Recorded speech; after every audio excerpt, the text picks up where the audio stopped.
Thank you all. Thank you to all the media friends from Hyderabad who have made it here. Uh, la- one more film after Salar 2 Telugu. Okay, one more film. Okay. So last time I was in Hyderabad, I was talking to you about a film in which I played the king. You know, I played Varadaraja Mannar in Salar. Now I'm talking to you about a film in which I play a slave, Najib from Aadajeevitham. The difference being Varadaraja Mannar and Salar is entirely Prashant Neil's imagination. Najib and Aadajeevitham is real life. I don't know how many of you know this, but this is a true life story.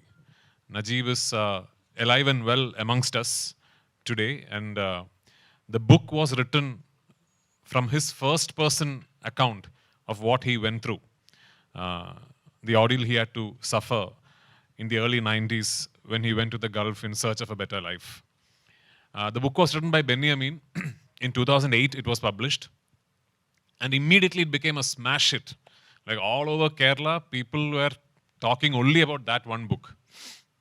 And in about 1 month, all of us, all actors, directors, everybody was like, Aadajeevitham, we have to somehow get the rights. We have to try and make a film. As destiny would have it, the one filmmaker who managed to get the rights is Blessy sir. And as destiny would have it, Blessy sir thought I should play Najib. He came to me with the film in 2009. I committed this film in early 2009. So almost 16 years ago, I committed this film. So in 2009 itself, when Blessy sir told me about the film, his vision was so grand, so big, it was actually impossible to do something like that from Malayalam in 2009. Because that kind of budget and canvas was unthinkable in Malayalam back then. It took us 10 years. It took us 10 years till 2018 to finally be able to start shoot. In those 10 years, fortunately, luckily, a lot of things changed. Cinema evolved. The Malayalam film industry grew exponentially. And although even in 2018 and today, this film is a very, very big financial risk, but we had reached a position where we can now think of doing a film like this. We can dream of doing a film like this. So we started shooting in 2018. And because the character required a physical transformation from the lead protagonist, which I'm playing, we decided to approach it in a way where I will put on a lot of weight. So I put on a lot of weight for the film in the beginning, so that when I lose weight, the change will be very, drastic.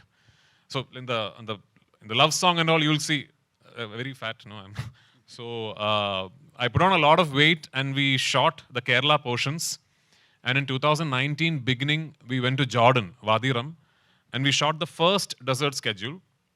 Then we stopped the shooting for 7 months, I think, for me to lose weight.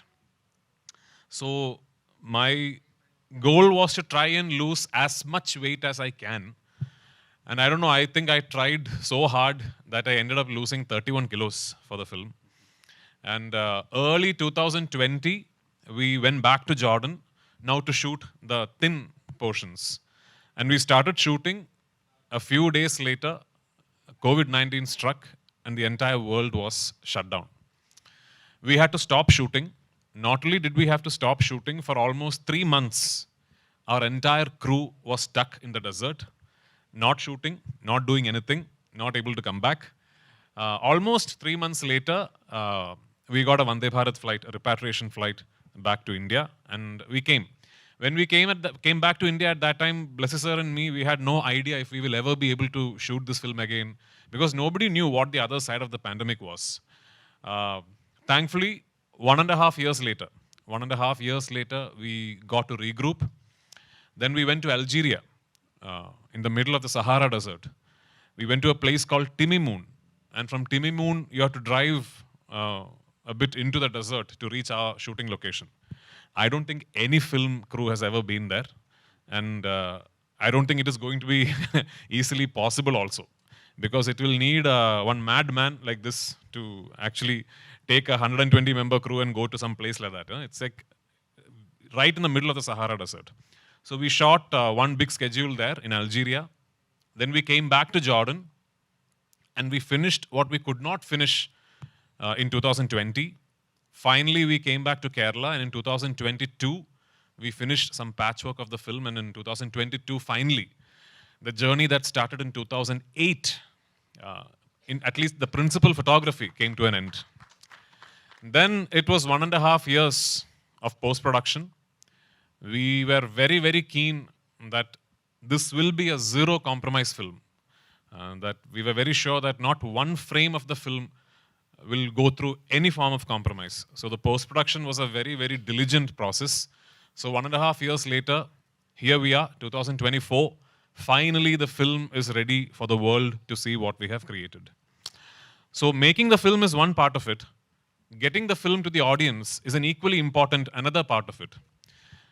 So we were very, very sure, right from 2009, that whenever this film is ready, that we have to try and give this film the best possible opportunity to reach audience across the world. In 2008, 2009, there was no pan-India, by the way. So this was before Bahubali. So no pan-India. Pan-India had not been invented. So we still didn't know how to go about it. But finally, when the film got ready for release in 2024, luckily, I had made a few friends. And I cannot thank Ravi Garu and Mythri enough for the trust they have shown me, they have shown in Blessy sir, and they have shown in the film. I sent him one message. I sent Ravi Garu one message saying, sir, this is the most important film of my life.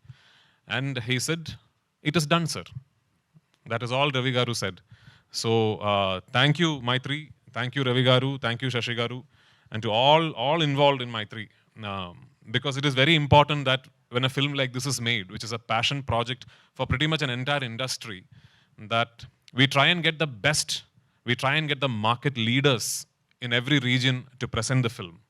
So much like Mythri movies, we have Hombale distributing the film in Karnataka, Red Giant distributing it in Tamil Nadu, and a very good friend of mine, Anil Tarani, distributing it in the northern circuits. And of course, all major players across the world will be presenting it in every region.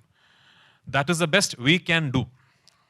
And on 28th, when you go and see the film, do keep in mind that for all the spectacular cinematography and the evocative music and the performances and the production design and Blessy's world-class filmmaking,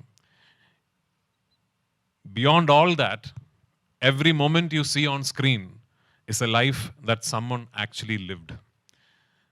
So which is why the film says, the goat life, every breath is a battle. Thank you for being here. I hope you love the film, and I look forward to your support.